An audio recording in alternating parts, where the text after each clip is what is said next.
Bitcoin up 5%. What's up, disciplined investor? We got Benzinga CEO Jason Raznick here with us. The man, the myth, the legend, Tom Nash.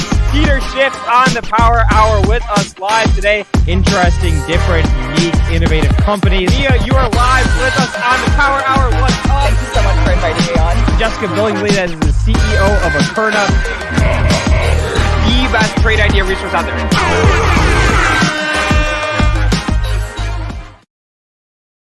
Yo, what's up, everybody? Happy Wednesday, Hump Day. That's what I like to call Wednesdays. Okay, ever since we had that damn Camel commercial years ago, every Wednesday morning I wake up, I think of Hump Day. But what's going on, everybody? Is anybody buying stocks today? I bought two. I did buy two. Let's crowdsource this one real quick. I'm throwing one in the chat if you bought any stocks today. Two if you're just sitting on the sidelines or selling. I did sell a lot of stocks, but I bought two. I'll tell you what they are. I bought PRTS, carparts.com. It's a stock that we've talked about for like the past 2 weeks. Finally bought it today. Papa Romeo Tango Sandy sells car parts online. Only 3% of car parts are sold online in the world. Of all the car parts that they sell, it's like an industry that hasn't gone digital yet. Stock trades at 1.5 times sales. Put up 90% year-over-year revenue growth. It's one of the bargain buys that I hopped into. Oh, shit. We got ones in the chat. Let's go. People are buying. Despite the crypto sell-off, Voyager Digital back in it officially as of this morning. VYGVF. That's Victor Yankee Golf. Victor Foxtrot. A couple things going on for Voyager. Market cap now right around or right below $2 billion.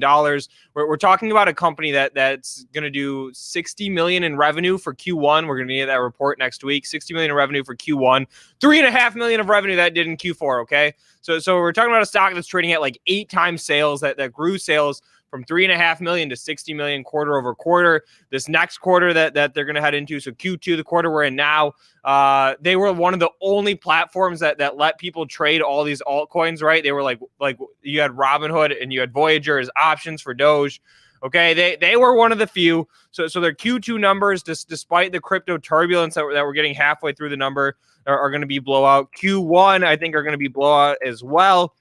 This weekend on Twitter, I will do a deep dive into those Q1 earnings estimates. All right, I bought a couple stocks. We have some very special guests joining us today. Tommy Cooper, Gary, Notorious Alerts, hopping on with us in just a couple minutes here. We're going to talk markets, and we'll probably have some fun too. But producer AB, what is going on, man? I just want to talk about surf. I want to surf a little bit, but we'll wait till they get on to talk about surf. You talk about surf? Yeah. We got to wait on surf for a minute. All right. I mean, I've already seen the ticker in the chat. Producer AB, did you buy any stocks recently? I was just saying I sold a lot of stocks. You want to know? Oh. Uh-oh. Did we lose Luke? Is it me?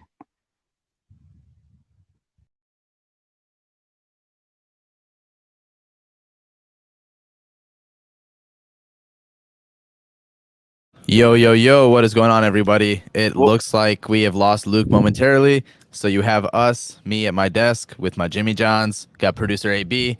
We're going to get Luke back on. Don't worry. This show is going to be pretty hype one. He's rejoining. No, all right, we got him back. I passed it off to AB. I was asking him what stocks he bought. Okay, Jesus. Well, not on stocks. It was an accident. Everyone's been talking about crypto. Last night, like all my friends were texting about the crypto crashing and stuff, and I bought some Ethereum thinking like, oh, it's gonna bounce back up, and then I woke up this morning and it was down another 20% from when I bought it last night. Yeah, I mean, I don't know, dude. I'm not a dip buyer. I do not buy dips. Okay, I've tried it and I failed. We've talked about this so many times on the show, but I blew up 3 accounts between ages 15 and like 21. One of the 3 that I blew up was on dip buying. Yeah, I don't know. I think it's tough. I also I bought some like 6-week out Airbnb calls. Yep. Because that stock dropped a lot, and I'm thinking like this summer people are just going to be hitting Airbnbs, traveling a lot. But who knows? That was kind of more. Right. That was kind of more of like a YOLO. I did the opposite. I bombed out of my travel stocks. So jig is up. We've had a hell of a run for the past year. But all right, producer AB. we talked about what we're doing today. Should we bring our very special guests onto the stream?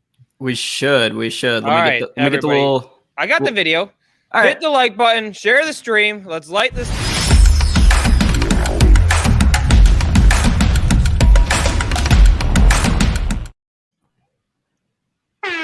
There we are. Yo, Gary, Tommy, what's going on, guys? yo, what's up, Yo. AB?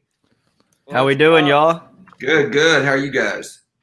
We're Good. hanging in there. You know, Dude, Gary's background always makes me feel so unprofessional. It's so like the corner is so perfect. Look at No, I made this background like when I was like doing YouTube videos. Oh, okay. It's off of that. it's a virtual background. Yeah. There, maybe that makes you feel. But Tommy, I mean, he may have like the clean professional one, but I mean, you have a pretty damn sweet setup. Look You at got that. Billboard #1s, Tommy. What do you want from me? You're right. I got a monster sign behind me. I mean, doesn't Yeah. get better. Doesn't get better than that. Yeah, exactly. All right, Tommy, on a day like today, I think a lot of the people watching are getting hammed a little bit. Can you give us a war speech? Can you give us some words of wisdom? Yeah. Listen, it's one day in the journey to $100 million. It doesn't matter. It doesn't matter. That's what I tell myself. Today hasn't been my best day, but what does it matter? We're gonna look back. You're not gonna remember the bumps. You're just gonna remember being 100 millionaire. So today doesn't matter. Boom! I like Boom. that. We had shoot, who are we talking to last week? Producer AB. We had I don't know why the names escaped me. We had talked to a somebody lot on- of people. Yeah, all right. Anyways, I was down. Like I was having like a pretty red day. And I go like how do you think about a day like today, right? When we're all getting smoked. He goes, I'm down 33 million today. What are you down? I'm like, all right, never mind. It's Yeah. flat for me. It's a flat day for me. Yeah. in the context of that. And you guys, what? You hung out this weekend. You took a trip, it seems like. Yeah. Yeah. We did boys meet up in Houston and went to the fights. So who was it? Like the whole Atlas crew, or what was it? Yeah. Who's there? It was Zach, me, Gary, Hugh, Dan. PJ. Yeah, PJ. I thought I said PJ first, but it's Zach. And that's it. I think it was so many people, dude. It was so many people that when we got to the UFC fights, we didn't even know who had tickets and who didn't, and we were like 4 tickets short at one point. It was the whole thing, but it was awesome. All right, and for anybody who doesn't know, can you talk about what Atlas is? Like, I mean, this is pretty cool. Like I remember like first hearing the bubblings of like, hey, it's a Discord room. You got people in there who are pretty smart about trading, talking about it. But it seems like it's growing beyond that. Yeah. Atlas, like real basic definition, is the place that stock millionaires are made and come out of. That's on the letter. That's on the letterhead. Really huge. It's almost like another FinTwit. It's like a major Discord for stock traders. We got large cap traders. We got momentum traders, small caps. We even have options traders. Anything that you want to trade, Atlas has a section for you. It's just like a community. Everybody like helping one another. Like I was in Atlas before I knew what I was doing with trading, so I came up out of Atlas. So it changes lives really and truly. Yeah. All right, that's awesome, and I love that you guys do the hangout too. I mean, that's awesome. Sure. We're trying Right, to make you it like a every 6 weeks kind of thing. We're I don't know trying. if I can handle that. I mean, I'm Yeah. down always, but it's going to take years off my life. Well, It really is. I Yeah. got a couple questions about the hangout. First, do y'all get like recognized when you're out? A lot. And then A lot. the follow up is who out of the group gets the most recognized? Is it Hugh and Dan or Tommy? Is it you? No, I don't know. It was Atlas is a yeah. collective group. Yeah, it's because I think if you notice one of us, I mean, you know what I mean? I think if you notice one of us, you probably know the rest of us. So when somebody notices us in like the group, they usually they're usually just like, oh my God, it's the Atlas crew, like holy shit. Yeah. And for me, it's funny because I like do the music stuff too. So Yeah. now I don't know if people are approaching me for Atlas or for music, and I have to feel out the conversation. Before I You're like, know, wait, are you a what- trader or a music fan? Exactly. I don't know. I don't know which But one. I it was is. just gonna say, you got to train the other guys, right? You got to train Gary. Like, hey, here's how you pose for the pictures. You know, here's your autograph cap for the day. You know, you got to. Yeah, and I wore a black shirt today because I'm not dealing with any more of that BS. I wear the one white T-shirt out of everybody and get outed for it. Yeah, and every picture was like 10 dudes in blank black tees, and then Gary just in a white t-shirt, and all the comments on Twitter just wanted to focus on that. So my other question about the meetups is I saw that y'all were like, you do a good job of treating each other right, like giving each other gifts. Shout out Goblin Army. I saw Tommy. Was it you giving out the green Rolex faces? Yeah, so I gave a green Rolex to Gary. He gave one to me. We supported Dan in buying his own Rolex. We were there. You helped him buy it. That's nice. Yeah, it's just become one of those things where, like, for us, it's like it's just like if you have a good week or something, and we all talk about ideas and stuff, and we all keep our morale up a lot throughout the week. That it's kind of like, yo, like we banked this week. Here's this. So who gives the best gifts out of Atlas? Me and Gary. Yeah. You and Gary. Yeah. I think me and Gary have funded like 40 traders like beginning accounts or given them iPads or screens or a bunch of stuff. Okay, that's sweet. That's I know Gary's super generous. Last time we had him on the Power Hour, y'all were raising money for St. Jude or something back in like January, February. Yeah, we still got that going on as well. So we're trying to help the kids out at St. Jude, and me and Tommy, we got this like Goblin Gang. It's a subsection of Atlas is what the Goblin Gang is. So once a week, him and I, we either give out an iPad to a trader, we give out monitors for traders, or we just give out straight cash for your trading account. Just like anything that can help you trading. That's what the Goblin Gang is giving you. We do that every week. So I just actually posted that link to that St. Jude fundraiser. So if you're watching, hit that link, throw, even if it's $5-10, throw something in there. $1. I mean, anything. $1, anything. Yeah. These kids, could really use it, Yep, I dig it. All right, so let's talk about stocks for at least a minute here. Yeah, of course. All right, what's up with Surf? SURF. I've just like seen that bubbling like crazy around the internet today. I didn't have time really to get all the full context. I know it's a Hugh Henney stock, but what's the deal with that one? Are you guys playing that one, etc.? Yeah. So I actually added Surf. Like I saw the Hugh Henney DD. Like he's got a lot of info on his Twitter page about Surf. What I really like about the company, what stands out to me, is beginning in the week, they got a $17 price target. So a $17 price target came out on this company. On the daily chart, we've just broken out of a downtrend. So yeah, that downtrend right there, we're curling back up now, and we've broken out of the downward trend. $9 is very, very cheap for this stock with a $17 price target. And my favorite part is they were offered a buyout at $14 per share and turned it down. And you got major institutions buying this. So for me, day trades aren't really working today because we woke up and I think Elon killed all crypto stocks. And that's like got SPY all to hell today. With some other, you had some semiconductors going today, but day trades really aren't it today. So I think Surf, given all the DD, given the chart placement and the buyout rejection, for me, it makes a lot of sense. And I'm just looking at like some of the numbers on this thing really quick. So it has a market cap of 300 million, cash of 100 million. Yeah. So you X out that cash. I mean, that's only a $200 million market cap. I mean, it's interesting. For sure. It's like yeah. I mean, the price to sales on that thing has got to be like 1 or 2. All right, I dig it. And so you're in it on a swing trade. I mean, do you have a target that you're looking for? What would make you close it out on the downside? What are you watching at this point? At this point, like I'm riding it. I don't really have a stop loss set in place because I feel like we're so cheap already. My personal price target, like I know there was a $17 price target placed. I'm going to try to get $12 out of it. I tend to be on a little bit of the more conservative side of things. So me personally, I'm going to try to ride it up to about $12 over the course of the next couple weeks.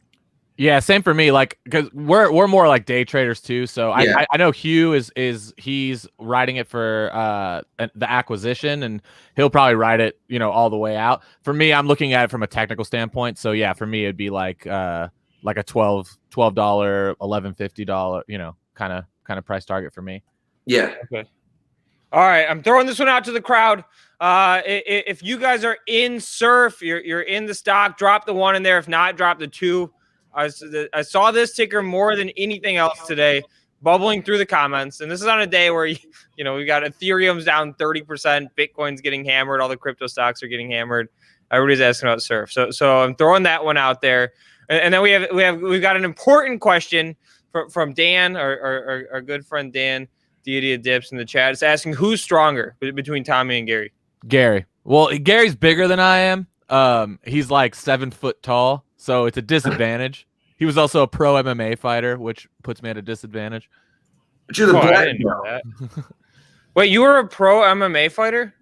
No, so I actually never turned pro. I did amateur MMA for 7 years, and I won an amateur MMA title and amateur boxing.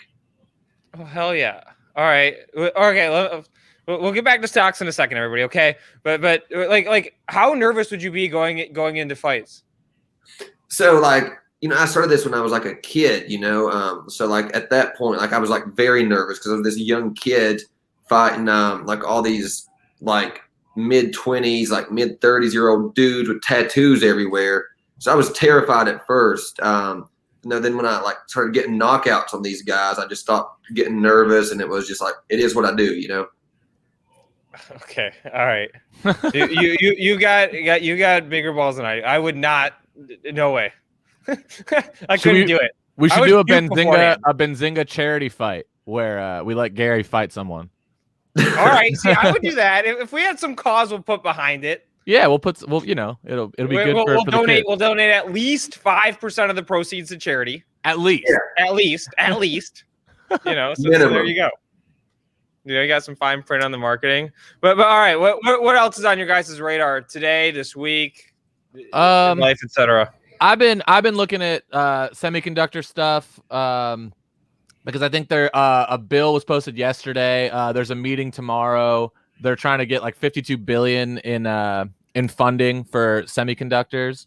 So I was looking at Mosey, PXLW, as 2 of them. Those were kind of getting a pop, and then bios were popping today a little bit. They started popping yesterday. Yeah, you were early on that. I saw you call that one out yesterday. Yeah. So yesterday I saw ONTX kind of going, and I was like, oh, bios are gonna go. So today it was like ACST and ADXS, and then we got Surf, obviously. But those are the ones that I was kind of looking at. Yeah, and so I've been scalping around Mosey today. I've just been adding Surf shares and scalping Mosey.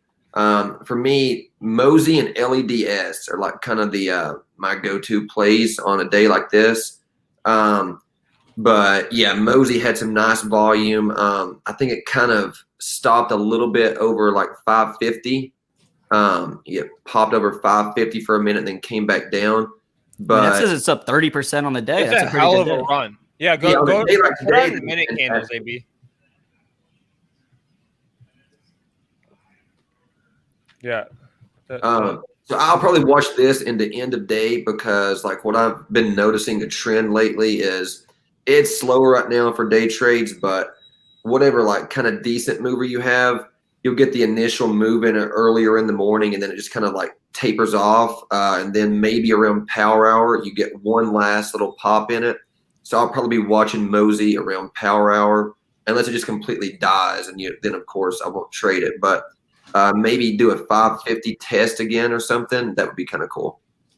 And so when you're talking about these day trades, right, and you get that initial pop and the thing's moving, how do you know when to get out of it, right? Like are you waiting for that momentum to fade? Are you selling on the way up? What's your approach to close that trade out? So I scale, I trade pretty heavy. So I like to buy on, like I know you were talking about you don't really buy the dips, but for me that's like my thing. Like anytime that I see something that has decent news on the day, if it's got a decent amount of volume, I'm all over it looking for dips. And then each time you get like a nice huge green candle spike up, I scale a little bit of shares out into the spike. And then I'm trying to hold my position and just slowly scale into strength each time. But these red knife candles lately, like for the last couple of weeks, they've been wrecking us. So sometimes in the red knife candle, that gets me right there. Because, I don't want to just hold all the way down to bankruptcy. But ideally, I scale out into strength. Okay. All right. What about buy the dipping? Yes, no. Yeah, so I'll always like buy dips as long as it's not the like huge red knife candle, but like small like little red candles, you get that consolidation. I eat it up because like for me, when I see consolidation, I'm just ready for the next pop. So one of my favorite things to do is let it dip down to the 20 EMA.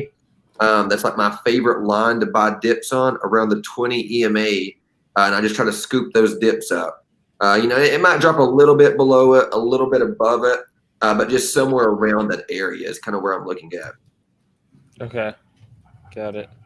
And let's hop back to the semis for a second. And I know you guys are looking at them for more day trades. Boom, Jason's here. But let me finish the semiconductor thought. Jason, hold on. Let me see if there's a stock I can make him buy 100K of real quick. 1 second. There we go. I would do it. Jason, surf, buy it. I am in a lot of cash right now. I would buy a stock of 100K right now because I'm in the most cash I've been in a long time. I like that. Yeah, I like that. Are you're totally off margin? Like oh you're yeah. clean? Well, yeah. And then I found out I had a tax bill. I guess this guy that I had helped me with my taxes didn't send my E-Trade account to the CPA, and all of a sudden I found out I had to send $100,000 to the CPA because I had like 380,000 in short-term gains last year, which I had no idea that's the amount I had or some bullshit. So yes, Luke, I'm not on margin, but the cash that I did have in the account went down by like $120,000. I don't love that. Don't pay it. Well, that's why I'm Puerto Rico, baby. Okay, so surf. I feel like I missed it. You guys were already talking about it. See, I was going to come on right away, guys, but Aaron Bree was asking so many questions about the green Rolexes and what time you guys pee at, what time you guys go to the store at, what time you go to the bathroom at. And I didn't want to ruin that because it is cool because you guys are great guys. And Aaron Bree was, a little bit of fan, whatever you call that, and that's what he was doing. Nothing wrong with being a fan. I agree. I'm like, listen, if you told me Adam Sandler was like 5 miles away and I had to run to go meet him or go talk to him, I would. Okay. Yeah, we saw him on a vacation, and it kind of ruined my vacation because every single minute I think, where's Adam? Are we playing basketball? Where's Adam? And then I find myself, Jason, how many people do you think you sent the picture of you and Adam Sandler to? 1,000. Yeah, it's probably about 1,000. Literally. And I ended up in the hot tub with Adam and the CEO of what's that accounting firm, Luke? And Adam. I didn't realize he was in the hot tub at first, but yeah, it was freaking hilarious. But yeah, so like Aaron, I have similar tendencies, and it was nice watching it. And you guys are awesome. Atlas is awesome. Atlas is awesome. I loved how you described it, like a FinTwit community, and that's what it is. So I was just listening, and I was redoing this little office, Luke, because I was tired of I don't know if you take off the screen sharing, Luke. Let's see if it made any changes. All right, hold on. Okay. So there you go. So I didn't totally do it. So right there's a drawing of me, and it says buy Dogecoin on that thing. But then I was trying to bad day for that one. But keep going. Yep.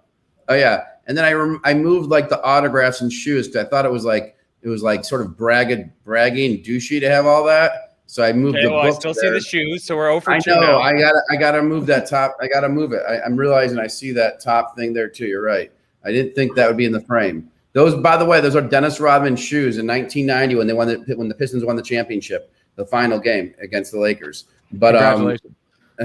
Whatever. I don't know. It says to Jason Raznick, dude. So they're not worth anything unless you know another Jason. So if you can white that out, they're worth something. If you can't, Gary, then we're screwed. And then the other thing I wanted to come on about is that you guys are talking about boxing. All right. So I know MMA, but yeah. Oh, fine. MMA. Forget it. Then I'm not even going to talk. Because I was sitting here thinking, I'm like the most out of shape guy probably in this community right now. And I got on another health kick like 2 days ago. We'll see how long it lasts. I got the scale hooked up to my phone so I can, for one day, whatever. So it doesn't count yet. But I wondered if we had some sort of thing. I'm not boxing you by any means.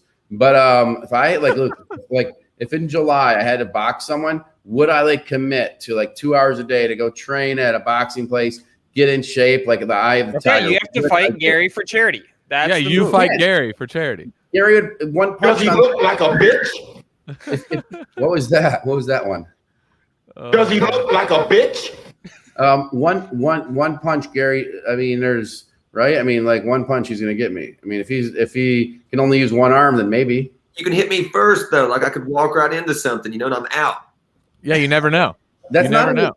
It's actually not even the total issue. Maybe it is, but the main issue is my stamina would be like 2 minutes and I'll be out unless I get in shape. Because Gary looks ripped and in shape, right? Like, Mick, can you flex, Gary? I used to like the reason I got into MMA and boxing is I used to be morbidly obese. Like I was like 350 pounds all through high school. And I would like really get into shape. So then I just went like the MMA route, and then I dropped a ton of weight. And then the first fight I did is at 170. So I went from 350 to 170. And I looked like Skeletor. I felt very weak at 170. So then after that, I moved up to middleweight at 185. That's kind of where I stuck around at. All right. Well, first of all, you just gave me a new idea because like I want to say to you, Gary, that I don't believe you, but I do believe you, but I don't believe you. Yeah. I need to see before and after. I now want to start a weekly health show with these kind of stories before, because like I was listening on the way home from the office yesterday. Jason Kaplan, who works for Howard Stern, lost 53 pounds. He's like this fat guy, and all of a sudden he lost his weight. I want to see the before and after. I want to see how he did it. I need to see before after you. I want you to come on my Sunday health show. Sure. I just made it up. It's called the Raz Unhealthy Report because I'm not there yet. But I was 214 as of 2 days ago, and it's 211 today. I know it means nothing. If I can make it through a weekend, guys, eating healthy, then I can lose weight. What fucks me up more than anything is the weekend. Yeah, so this is me right here. Like, I don't know if you can see. Holy shit. Shut the fucking door. Sorry for swearing, Joel. But oh my God. Okay, tell me more. Can you tell me more? Like what happened? Come on, like no way. That's insane. I mean, like that's. You eat a lot of pizza. Like Tommy's got his bagel kick that he eats every day. For me, it was cheese pizza. I would eat it for breakfast, lunch, dinner, snack, like any midnight snack. I could get pizza all day, every day. So that kind of got me there. And then I was really down. I didn't want to be out of shape anymore. So then I started doing intermittent fasting, which I think Tommy does that as well. I do, yeah. Where you fast for 16 hours. Do you start eating at 12, or what do you start eating? What time do you eat at? Yeah, so what I do is like I stop eating at 8 p.m. Eastern time, and then I start again at noon the next day.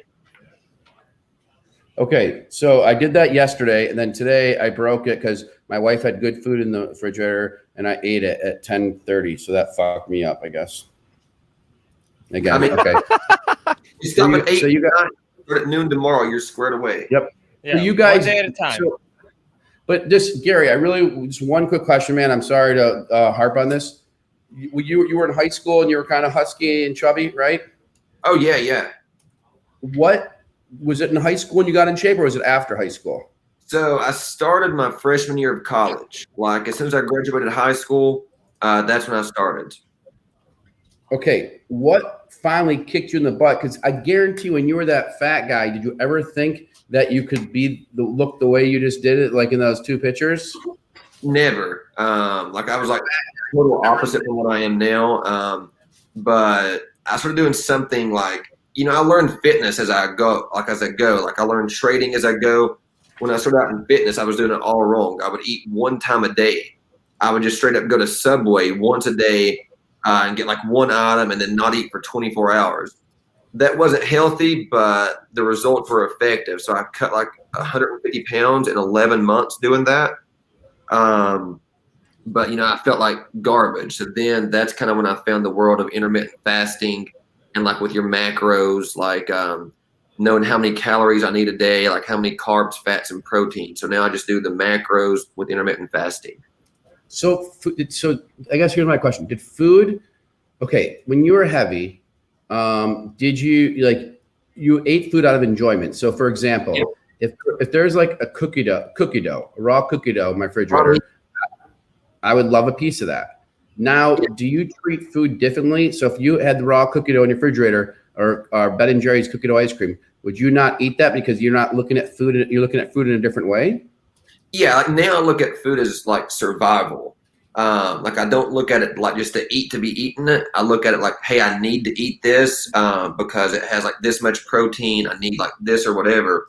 But on the weekends or like when we met up in Houston, I kind of ate freely. It's not like I restrict myself on special events. So as long as you're doing like you're being straight with it, like 5 or 6 days a week, you can have a little bit of a fluctuation once or twice a week or something. Got it. Okay. I mean, but that's where I'm trying to get. No, but that's where I get it. That's where You need a show about health and fitness, dude. No, I love to come on. No, I think I'm going to start it because that's where I'm at. I can't look at food as something as something to enjoy, to procrastinate on, or to eat when you're depressed or anxious. Like I feel like you need to think about your body as a machine, right? Like Yeah, you are like absolutely. eating the machine. What activity are you doing to Luke, but here's the thing. The thing that I think about is that in your car, I don't have gas, I have electric, but in your car, you wouldn't go put in like random bullshit in your car. You always put the gas that you're supposed to put in your car, right? But then why am I willing to go put in stupid cookie dough in my body? If I'm, you know what I mean? Like to your thought, Luke, you're right. And when you mentioned the thing about the boxing or the whatever, the kung fu or the UFC, whatever the shit is, I'm like, all right, like maybe, but I didn't know it was UFC. I thought it was boxing. I'm like, okay, maybe I'll train. Because I know Dana White, we can get him involved in this whole thing. I'll go for 3 months, 2 hours a day, but you might beat Gary. Yeah, Yeah. okay. Yeah. I want to train for 3 months. I just want to Yeah, survive. okay. Here's the thing: you have to lose 50 pounds. Gary will gain 50 pounds and not train. I will And then order it'll be a pizza even. This very second, I will order a pizza and just eat it. That's the chance. Gary gains 50. I lose 50. I get 3 months, and he has to have one arm behind his back, and there's no kicking, so he can fight with one arm. I think I may have a chance. Maybe. Gary would say no, but I don't know. By the way, this Harlan Trade guy goes, it's called discipline, Jason. It's not easy, but I think Gary, you would say it's not discipline. It's just a way of life for you. Like you're not right. Am I right or no? Like at first, like for like the first like month, it took discipline, but then after that, like you said, it's a way of life. And like think of your body. Another analogy, think of it like your portfolio. You're not going to buy garbage and put in your portfolio because you care about it. So your body's your portfolio. I want only the best stocks in my body. So that's what I do without even second nature. Like I'm not going to go sit down and find some garbage company and just slap a bunch of shares of it just because it looks fun. That was awesome, dude. That is awesome. I hope there's an article written from this segment, Luke. That was awesome, Gary. I love that. All right, I'm trying to get Hugh in here. He wants to come in here and talk. I know you guys are like in the chat getting annoyed about my health thing, but it's do or die for me now, guys. It's do or die, and like in 2 weeks we'll have an update. But I do like this guy Bryce Hall is doing this boxing match. We could promote this shit out of something. I mean, I know how Bryce does a lot of fake things to get press, and it's great. But we could start having boxing matches, Yeah. All right, Hugh, if you're out there and listening, I just sent you the link. Like Gary, is there someone you don't like, and we'll like arrange it? There's a couple people. Does one guy's name start with a T? First name? No, he's straight. Okay. All right, Yeah, he said he's joining. But yeah, back to stocks. back to stocks. We're all buying Peloton apparently. Wait, but Tommy, all right, you. Wait, does anyone have a Peloton in here? I have a tonal, which is the manly version of a Peloton. It's the lifting version. Do you like it? But you don't. Do you use it? Yeah, I use it every day. I love it. Do you get to see videos? Yeah. It's got like a screen. It's like a huge iPad with weights, and it like is resistance training, and it has a screen on it. It's crazy. It's really good. So would you guys, if we have a party at the Venetian it'll be hot in Vegas, but in like July, would you guys come? We're gonna be in Vegas in July. Yeah. Are you doing like a training thing? No, we're going to the Conor McGregor fight. Hell yeah. Okay. I may have something that you guys will like, but we'll see. We'll see. I made friends with someone, and we'll see if it comes through. And cool. maybe I can arrange it that same weekend of the Conor McGregor fight. I'll look it out. Let's do a Benzinga and Atlas meetup. Like that's what all collective.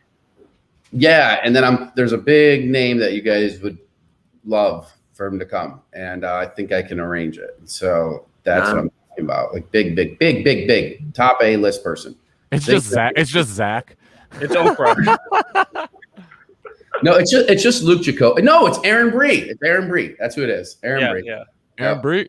Yep, that's it. That's so are you buying the surf, Jason? Or yeah, that's what I want to know too. All right, Tommy was successful last time at getting you to just buy. No, you're buying surf. I won't get off unless you buy surf. You need to join. I don't take swings unless Jason is in them.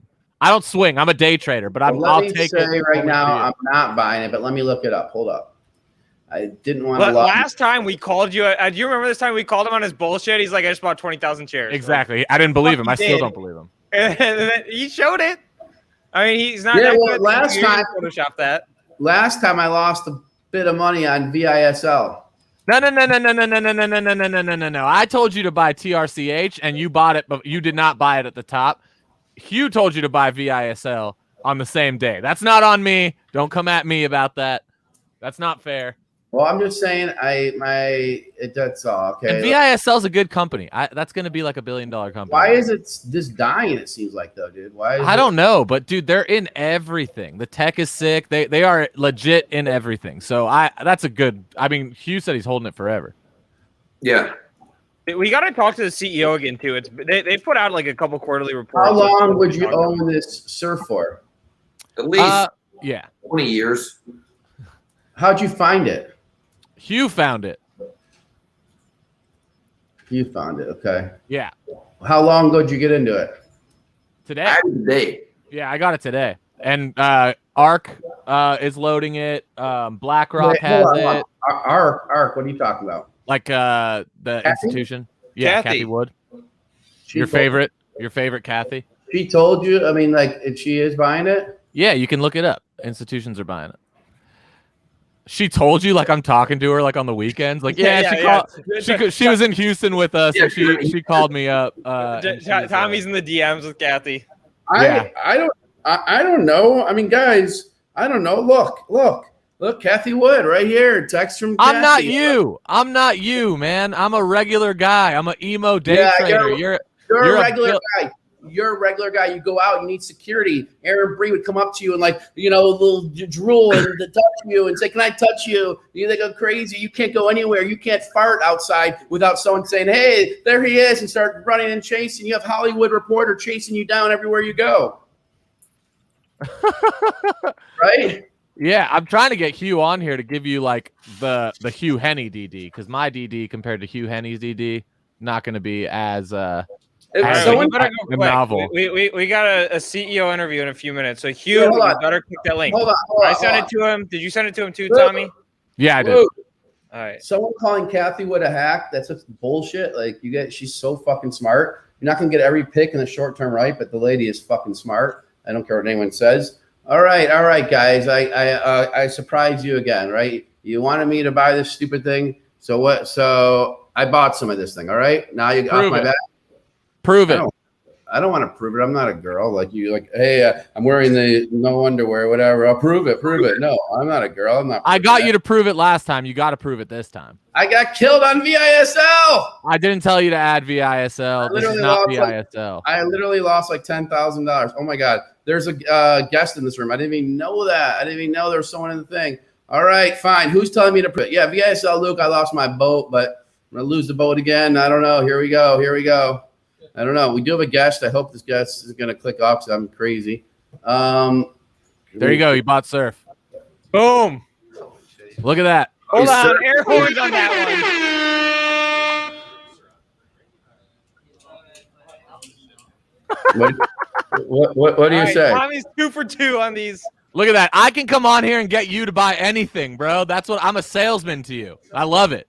We're on the same team, me and you. Yeah, Tommy, you need a side business for peer pressure. Tommy, you got to. I don't know why we don't talk more, because you literally have to say Jason, I'm selling this, you buy this, and I buy. I mean, my usual buy positions aren't this size. My average buy is between 10 and 25 or something. I did 44, 850. I usually buy in 3 increments. I like that. That's smart.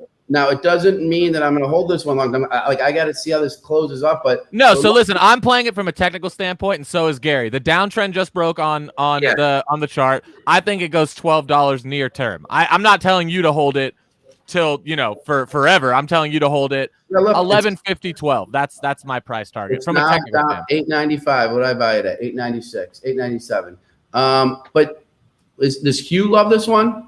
He really loves it, and I'm trying to tell him to tell you. Trying to tell him to come on here and tell you, but we'll have to do another episode. And is he just too busy for all of us? No, he went on a fucking walk, dude. A walk? Yeah, he went on a walk. With who? Himself. I don't know. Yeah, he went on a walk by himself, but yeah, he loves it. He dropped like feelings. It's like 4 pages of DD in the Discord and on his Twitter.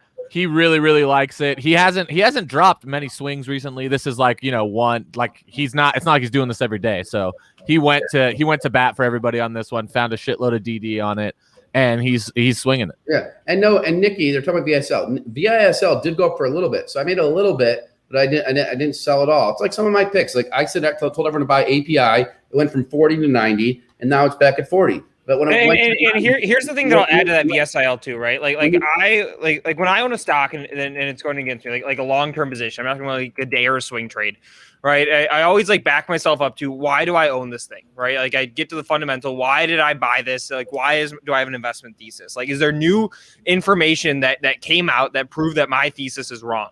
Or is the thesis still hold? The market's been treating this thing poorly, and now I can execute my thesis at a cheaper price, right? So I mean, we'll have to get Hugh on later this week. And that's what I always say, especially with swings. Like if you're swinging for a catalyst and your catalyst hasn't come yet, and you're just getting beat down by the market, then you add to your position. You know what I'm saying? Like, exactly. And if your catalyst came and nothing happened, then you cut it. Like catalyst, what you thought was going to happen didn't happen, but. That's how you got to play these, Yeah, no, absolutely. And I guess my question, well, like on those VISLs, I sell into strength, so I take stuff off. Like I had GAN that went up to 30, and I took stuff off. So am I down on the whole thing? I'm like a little bit with the shares I've left, yes, but I made profit on some of these things. So VISL, I made profit. I believe the surf thing. The reason I'm into it, I'm cheating. I'm cheating on surf. I'm cheating off your research, off your technicals. I like to follow smart people because I'm not going to always be able to do the research. And so I'm cheating off you guys, and you put a lot of time in it. It's not like you're coming on the show and giving me 100 stocks to buy. There are guests that come on the show and they have 8 stocks. I wouldn't buy any of them. A long time ago, guys, I wrote for thestreet.com, and they told me to write 3 ideas a day. Well, how could I have 3 ideas a day? I just can't. Like that. So when you guys come in, you have a very few picks. That's why I buy this. Do you know what I mean? You did the due diligence. Hugh did the due diligence. So that's my pick. Now that's how I do this. Now, if it goes into strength, will I sell a little bit? Sure, but that's how I trade, and that's it. I don't know. Yeah, that's awesome. That's perfect. Like here, I'll show you. I got a book on you. I got a book. Here it is. I got a book on you guys. 1 second. You're gonna crack up. Ready? All right. Okay, this is James Altucher, Super Cash. That one didn't work for me, but this one does. This one works for me. Steal like an artist. So I'm stealing from you guys these ideas. And so like you're giving me one. So now that we did that, if you're in the Atlas community, like and subscribe our YouTube channel. I do whatever Tommy says. He says jump, I say how high. So throw us a bone and give Benzinga a foul. There you go. Right? Boom.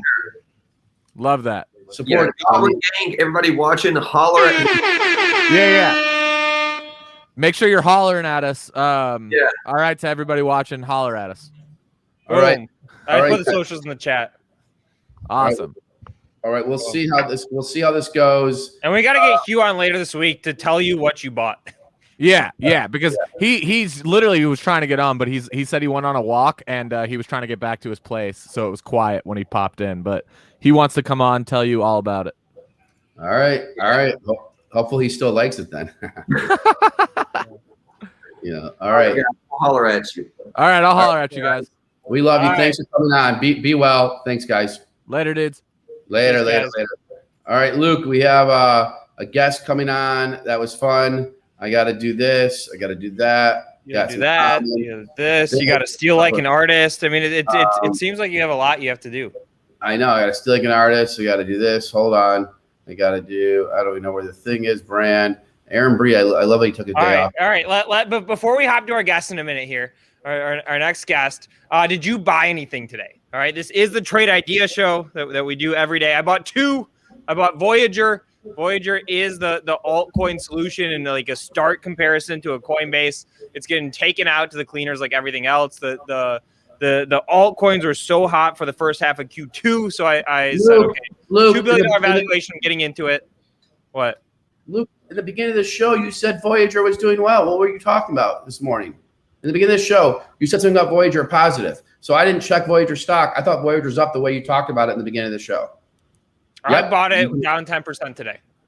I said that. So here's what I said at the top of the show. I said they have Q1 earnings coming out next week. The estimates are low. I did the math. I'll repost it on Twitter. But I did the math. They're going to blow out those estimates for Q1. That's my thesis. They're also going to give us an idea as to how Q2 is going. They're going to have blowout numbers, right? You had two choices to buy Dogecoin. Dogecoin was the talk of the world for like a week, 2 weeks. Let's say you had two options. You had Robinhood and you had Voyager. Voyager got a shit ton of downloads, a shit ton of users, a shit ton of trade activity. So that's my thesis on it. And you can buy the stock at like a 2 billion or less market cap. They grew revenue from 3.5 million to 50, 60 million quarter over quarter. That's why I like it, especially on a day where you can pick it up down 10%. All right. Yeah, no, it's probably no brainer given that. And then the last thing is, you know what stock continues to truck up? And I have the chairman on, BTN. BTN up another 4% today. All right. And VIS up 2%. So, and then HAYW. So, yeah. I mean, that trade I made on Surf's a little crazy. What I would say to you is if it hits like 9.15 today, I would probably trim the shares a little bit. That's what I would think. All right. I'm going to bring our next guest on, Jason. Thank you.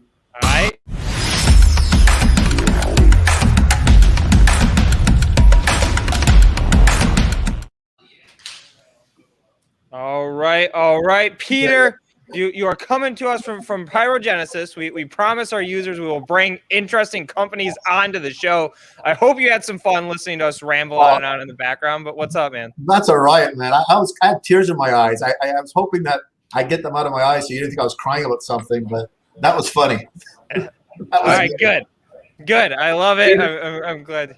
Peter, I saw you laughing. I saw my one joke about I had a joke earlier, and I saw you laughing, and there's a ton of them. There's a ton of them. They're good. I was just cracking up. Yep. Thanks for having me on your show, guys. Thanks for coming. Now, are you at an office or is that a virtual background? That's a virtual background. My office is a mess. It's full of paperwork and coffee machines and coffee cups and pizza. Pizza. I get it. All right, Luke. Yeah, I'm taking a screenshot of that. That's what Jason, if you give me a construction budget, I will build this into the Benzinga HQ. That virtual background looks nice. All right. But Peter, I wanted to get a full screen of Peter so we can get a screenshot of it. That's why I took myself off. But then you didn't like the dead silence. So when Peter starts talking later, go to a full screen of him and we'll get a screenshot because I like his background too, Luke. I'll send it to you. Yeah, you'll forget. You won't. You'll forget about us after this interview. After this interview, you'll have nothing to do with us. You'll be, Yeah, no, he's not gonna forget us. He's gonna be like, "What the hell were those Benzinga guys?" Yeah. I want to go on boring Bloomberg TV or something. What is a Benzinga guy? Yeah, exactly. No, this is my first live interview, by the way. So. Oh, it is. Oh yeah. Wow, cracking your virginity live on the show. There we go. Let's go. Luke, give it to him. All right, Peter, tell us about the company. For people who aren't aware, what do you guys do? So what we do is we're a high-tech company. We're listed on the Toronto Stock Exchange as well as the NASDAQ. And what we do, we're a high-tech company, and we use something called plasma as a heat source. And it's plasma, without sounding too scientific, is the fourth state of matter. You may have recalled your science teacher describing to you 3 states of matter: solid, liquid, gas. You heat one up, it becomes another. Well, you heat up a gas and it becomes plasma. And So basically what it is a superheated hair dryer, right? So it's a high-tech hair dryer. Hair dryer, you take cold air, you make it hot. We take gases, we superheat them, we make them into a plasma flame, and we take those torches or those high-tech hair dryers and we put them into different processes, and they transform things. They transform waste to energy or wire into metal powders for 3D printing. And what we've done over the past 20 years, we developed I think one of the highest concentrations of plasma expertise under one roof, which has enabled us to do a variety of things. We have 4 main business lines.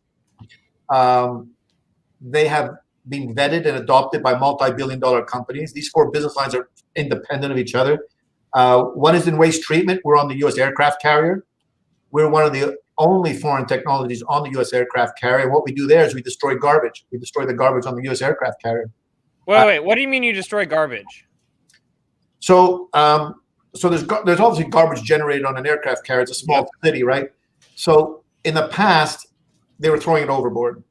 And Congress mandated several years ago that they should not throw garbage overboard unless they're in a theater of war. So they were looking at various technologies. The traditional technology was an incinerator type technology that went through 3 decks of aircraft carrier and weighed over 100 tons, I think. Using a plasma-based technology to destroy garbage, the thought was it could be compact and lightweight. There were some issues with doing that. You got a lava generated from it, which if it comes in contact with water, there'll be a steam explosion, so you don't want that. So there's some challenges, and they asked us to try and develop a technology which they could adopt to the aircraft carrier. And the long and short of it is we're in the design of the aircraft carrier, so anytime they order an aircraft carrier, they order one of our systems. We've delivered 2, and we currently are working on a double order. I think it was last September they put it in for two systems for around $11 million. So that's how they're handling their waste on their aircraft carrier, at least part of it. Okay. And is this applicable to other industries or is it like cost prohibitive? So, I mean, could this be like a mass product? I mean, the destroying garbage thing is definitely interesting. Yeah. So that's really where we began,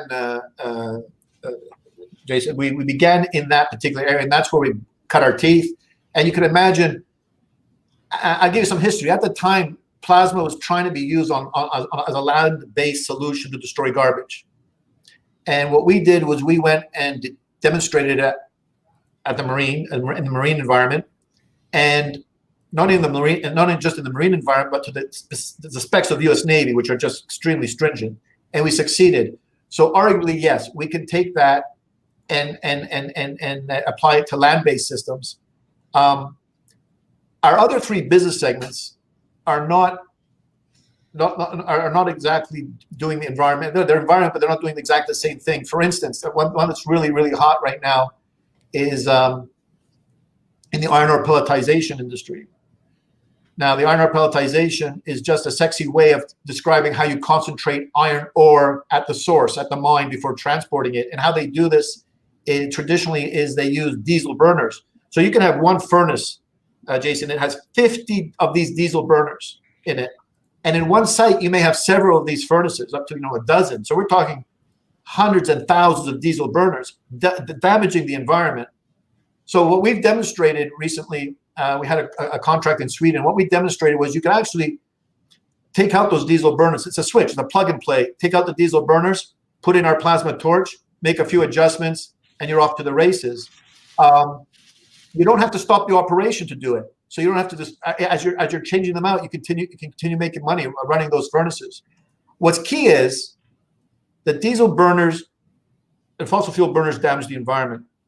Using plasma torches doesn't. They run clean, clean, clean, clean. What was really exciting here is we did it. We sold a plasma torch to Sweden as part of they're looking at how can they address the damaging effects of these diesel burners and iron ore pelletization, because part of their national goal is to reduce their carbon footprint, I think, to 0. And we sold them a torch, and our expectancy was just, we're just hoping.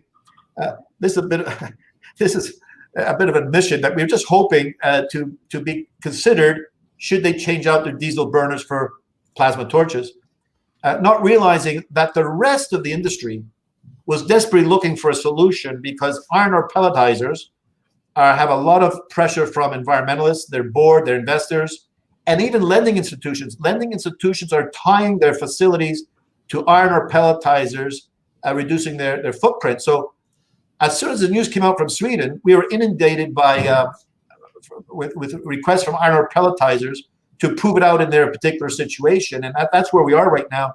As I mentioned to you before, there's thousands upon thousands of these diesel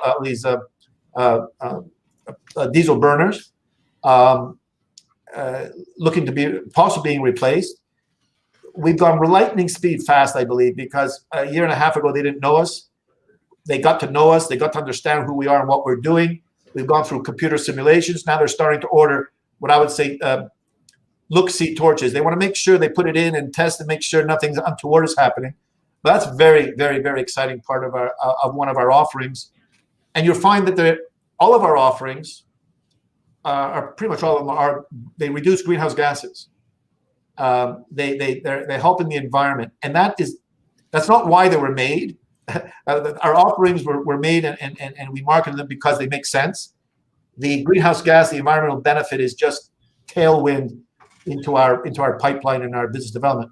Sorry, I went on quite a bit there to try and give you an essence of what we're doing with these plasma torches. Yep. And so let me ask this, right? So if I'm a prospective investor, right, I'm sort of watching the company from the sidelines. You talked about the Sweden project as something that we should be looking out for. What other things are on the horizon that we should have our eyes on? So the iron ore pelletization acceptance of our torches and rolling that out is huge. That's huge. So that's like the big business to be watching. That's one of the catalysts I'd be looking for. And the other thing is this year there's three actually. The other one is in 3D printing. We make small spherical powders ideal. It's the ink for the metal 3D printers. And how we do that is a wire will descend. We have 3 plasma torches that convert that wire into small spherical powders, ideal for 3D printers. We invented the process called plasmatomization. It's a household name, and GE is using that technology. Is using our old technology to do that. And by the way, so we make these powders. We make these powders. We've teamed up with a multi-billion-dollar entity out of Europe, a mutual exclusive arrangement where we will sell them titanium powders and they'll buy exclusively from us. We were told that in their 100-year history, they never sold something they don't own. Can you send a StreamYard code to Enver? Okay. And the other one is that, so on the 3D printing side, we've just put in our next-gen production line, which can make things faster, less waste, and lower CapEx. And that probably was the reason why Kathy Wood put us on our 3D printing index when we were on the OTCQB. Awesome. Okay, and let me ask you this question: What does a plasma laser look like, or plasma torch look like? Oh, I have. Does it look like a lightsaber? Because that's how I'm imagining it. Yeah. Okay. Pretty cool. That's pretty cool. It's like it is very much so. It's actually yes. Okay. It's actually it's a boring metal tube with a flame coming out of it, but after a couple of drinks, it probably looks like.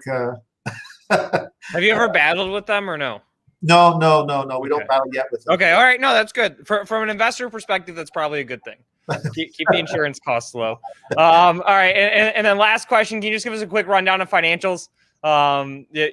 Growth. Are you guys profitable? Cash in hand, that sort of thing.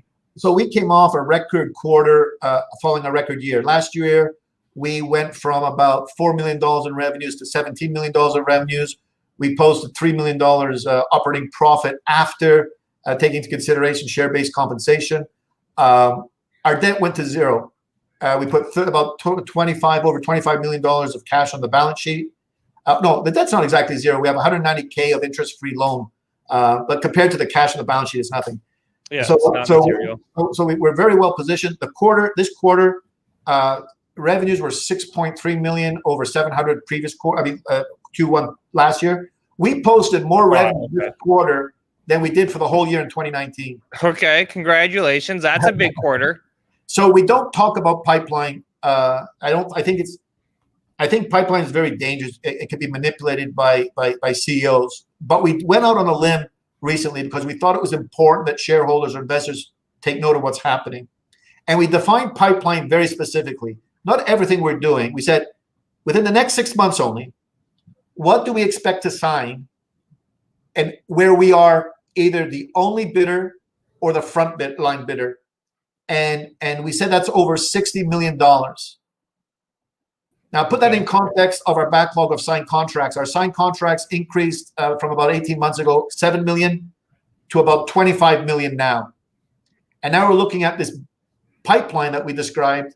And we have to be careful. Pipeline could disappear. You understand that. But we're confident enough to say that within the next 6 months, we're either the front line of the front runner or the only runner in contracts totaling over $60 million. Now, these are contracts that once signed, we should be completed within 12 to 15 months. Okay, all right. So that's significant. Very powerful. And I know I said last question, but can we just do some rapid fires on a couple questions out of the chat? We always take care of our Zinger Nation members in the chat there.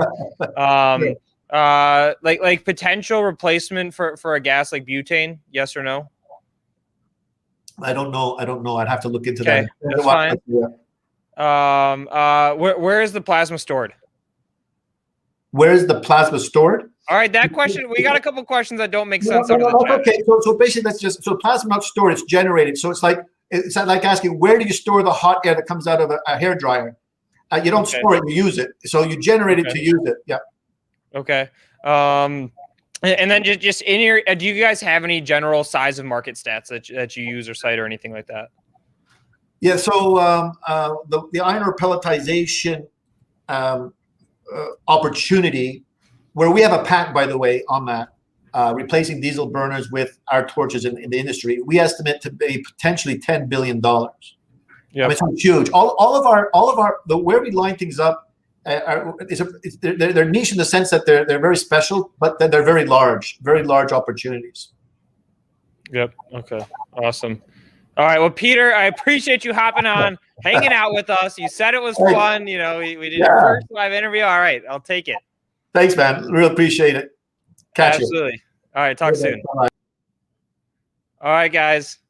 There we have it. Jam-packed power hour as always. I mean, we talked about a lot of stocks. Jason, I'm gonna rapid fire the tickers real quick. We talked about Voyager, CarParts.com. Talked about Mosey, the ONTX, Surf, of course. I mean, we did some fun stuff today. I bought another stock today too that I didn't have a chance to pitch on the show yet, so I'm gonna save that one for tomorrow. And Surf had a little bounce here at 904, 4 cents, and I don't know the color. I wish you would have come on and talked to us about it so I could better understand. See, now, Luke, the viewpoint right now with how the camera is good. It just shows one shoe and one football. This one is good. Do you agree? Yep. Yeah. And that's the Michigan one, so people know I'm a Michigan guy. So yeah, that one was the interview you did was good. Nick B, if you want a CEO on the show, email them or tweet to them and at us, or just email powerhour@benzinga.com and email powerhour@benzinga.com. And as our users dictate the show. If you're new here, the users dictate the show. All right. Yeah. Like that's why we have like Tommy and Gary on, right? Is people want to see them. This is Zinger Nation. It's not us versus you. We're the same. We're all the same here. So we need your help to do the show and all that. But on that point, Jason, I want to say, because this is Zinger Nation, and I absolutely have to come on here and talk about this before we let you guys go. I know we got to get technical starting up, so you got to hop over there in a second. But folks, in case you didn't know, Benzinga, we're doing a giveaway right now. We're closing in on 100,000 subscribers on YouTube, and we want to give back to the community. So this is what we're doing. We got a 2-week giveaway going on, and I'll play the promo video for it in a second. But we hit 100,000 subscribers. We're giving away $600 of Tesla share, and if we hit or one share of Tesla, my mistake. And if we used to be $600, used to be 600. And Spencer corrected me on that one. And if we hit $105,000 or 105,000 subscribers, my mistake, sorry, in the same period, we will also be giving away an extra $500 surprise value bonus gift. And of course, there will be a second place winner of stuff too. I don't get this contest. Like, I don't know how they get it. Do they have to like sign up 10 more accounts? Do they have to open up more? Exactly. So in the Gleam.io link, which is pinned in the chat, and I will also I don't see it. Pin it again here. It's at the top of the chat. but also I'm going to send it again. And in there, you have to subscribe to our channel, but then there's a bunch of more opportunities. And if you get other people to sign up, you get extra entries. So that's the whole point. We're going to be building a community. So in your video that you play, it doesn't say any of this. So when I watched the video, it didn't say this. Like, it just said like 100,000. Like, it didn't. This go like now it makes sense. But before, I didn't know. We'll have to make that more clear, but that's why I'm coming on to explain it. Super. And one last thing, Jason, because this involves you, is also when we hit 100,000 subscribers. Yeah, Internet Enforcers. Well, okay, so one last thing is Jason has agreed to get slimed on the show as long as I do it also when we hit 100,000 subscribers. So if you guys want to see that, if you want to see that in the office, see Jason on the stream, you gotta help grow our community. So hit that link, give yourself a chance to win. And I'm going to play this video real quick. And don't Jason, play it yet. Don't play it yet. People are confused. Don't play it yet. The video doesn't make it clear. Yeah.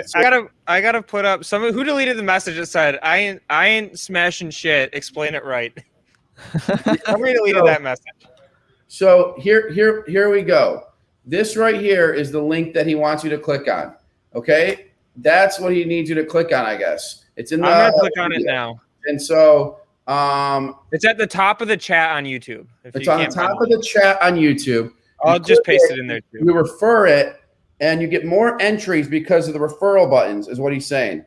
In the video that they're showing, it doesn't show the Gleam link, so I don't know what they're talking about. But I saw the video; it was a nice video, but like I need to know what my action is. So the action that Rohan is saying is go to this Gleam.io, which I haven't done because I can't click it. I'm not in the YouTube chat. I don't even know where the YouTube. So on one of my screens, so I can't click on it right now. But it must be a thing where you can sign up and get more. Yeah, you share it on your social, you get more entries. So the share of Tesla is what you're competing for. I'm more excited. We're gonna drop Spencer Israel's phone number to the winner as well.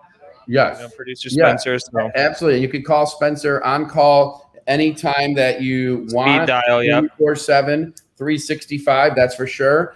And on top of that, starts with 732. You guys are on. You're here. You got to like and subscribe. I know Internet Enforcers are working really hard to improve the content and stuff. He's been working for the last 3 weeks behind the scenes with the whole video team. And let's give Zinger Nation a round of applause too, guys. We just started this thing in January, like middle of January. We're already closing in on that 100,000 number. That's an air horn for us. Let's go, baby. All of us out there putting this thing together. Yeah, this community has been growing at an awesome rate. It's great to see everyone joining. Obviously, we want to keep bringing you guys this amazing content. Why do they keep asking us, what is the YouTube code you request? Why do they keep asking that, Luke? That is a great question. Spencer, do you know what the code is? No, what does that even mean? What's the YouTube code? People in the chat are asking about that. Yeah. Do they need a YouTube code? All right. We'll get back to you on that one. Folks, we have Get Technical. No, but how do they enter? They visit Benzinga on YouTube. They need a code? Here, wait. I got this. Hold on. I'm going to do a screen share, okay? We'll send everyone to Neil in a second. There is a code needed for 5 C points, is what they're saying. There's a code. All right, add to stream. Okay, all right. I just went to this link. I'm going to paste it in the YouTube chat again, okay? Make the link bigger, Luke. Make it bigger, boss. I'll make it bigger. I just pasted it in the chat. All right, so now I'm going to zoom it in. Okay, so I see that there's 221 entries. It says visit Benzinga on YouTube. So I'm going to click this link to go to the Benzinga YouTube. Okay, I did that. I'm already subscribed. And then look at that. I just got entered. I got 3 entries because I visited Benzinga on YouTube. But it looks like I can also tweet this. So I'm going to go on Twitter. Okay. I don't know what my login is. But I'm guessing I can tweet this and get more entries. Okay, the very basic thing is you click on the YouTube, hit subscribe, and you're good. Christian Gallagher and Carrie Cantrade have said part of Gleam contest is a YouTube code. Says 5 points for YouTube code. They need a YouTube code. That's the third person to say it, Luke. So there's something that we're missing. Happy Muhammad says YouTube code gives you 5 extra entries. There's Happy Muhammad making a mistake. All right. Well, I don't know about the YouTube code. Oh, Spencer has it. What is it? He has it. He just didn't want to tell you guys. So Benzinga giveaway. That's the Benzinga code. It's going in giveaway the is chat. the code. We'll paste it in the chat. All right, I just put it in there. Let's go, baby. So maybe Come you on don't. now. Maybe you don't show the video. Maybe you guys got to put this in the video and stuff. You know, maybe there should be like a bar on the top of Benzinga.com. Like get to 100,000. Like maybe you guys should like advertise it in a real. You know. Yep. That is absolutely part of the plan. And folks, yeah, that's why we're giving it to you first. So get in early while you can. And as always, if you're a new listener, if you send an email to E-Trade and say you want Benzinga News, even if you don't have an account there, you tell them you'll open an account if there's Benzinga News. You say, attention, Chris Larkin. Say, I love Benzinga's news. It's awesome, yada, yada. Take a screenshot of that email or that contact us. Forward it to powerhour@benzinga.com, and your favorite Aaron Thomas will send you Benzinga swag. Give us your size, your address, if you wish to opine. Just joking. All right. PowerHour@benzinga.com in the YouTube chat as well. Hugh Henny is back, Luke. Hugh's back? Yeah, PJM said Hugh Henny's back if you want to try to get him on. I don't know if it's too late, Benzinga. Okay. That's right. I'll message with you. We'll try to get him on later this week. Yeah, because you can talk a little surf. It's a hell of a walk. What a healthy guy. If Hugh was in that weight loss competition, he would win. I mean, that was a good walk. Yeah, he really was on a hell of a walk. There's no doubt. You're right, Luke. He knows what he's doing when it comes to walking. Luke is Hugh Henny is a speed walker, I think, right, Luke? Yeah, I heard that. Because he doesn't want any animals following him and stuff, so he wants the animals to reach him. So he's always walking super fast because the animals may get him. You know. Yeah. And look at this sound that 13 in Zinger Nation sent me for when you don't meet your goals. If you do poorly on a day. Ready? Wait, hold on. You lack discipline.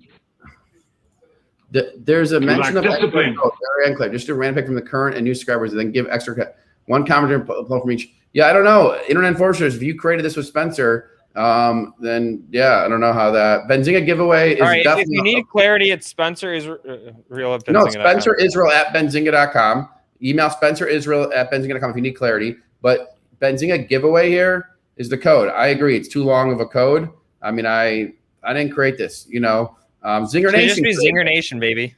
Zinger Nation. And then Internet Enforcers is asking, Internet Enforcers, who's working on our video almost full time right now, is asking viewers to comment on each of the past videos, and BZ can pull one comment from each of the past videos and give them an extra entry to the giveaway. Sounds good. Whatever Internet Enforcers and Spencer say. It doesn't work. The Benzinga giveaway is too long of a code. That's not the code, is what he's saying, Luke. Okay? Spencer is wrong. It's not the code. That guy, you have one extra capital. The A is not capital, but it does work. All right, folks, we do have to end the show. We have to get going to get technical. They've been going for a couple minutes now, so we want to make sure we send the viewership over there. The code does work. The code does work. All right, here's the code. And PJ saying SNMP is watching. Put our socials in the chat. Peace out, guys. Stay in touch. Back at it tomorrow. Hit that subscribe. Turn on the alerts. I'm still in that stock that I bought 40,000 worth, but we'll see what happens. And good luck. We love you, Zinger Nation. We are all one. You let us know what CEOs to bring on because this is your show, not our show. The code works. All right. We love you guys. All right. Peace.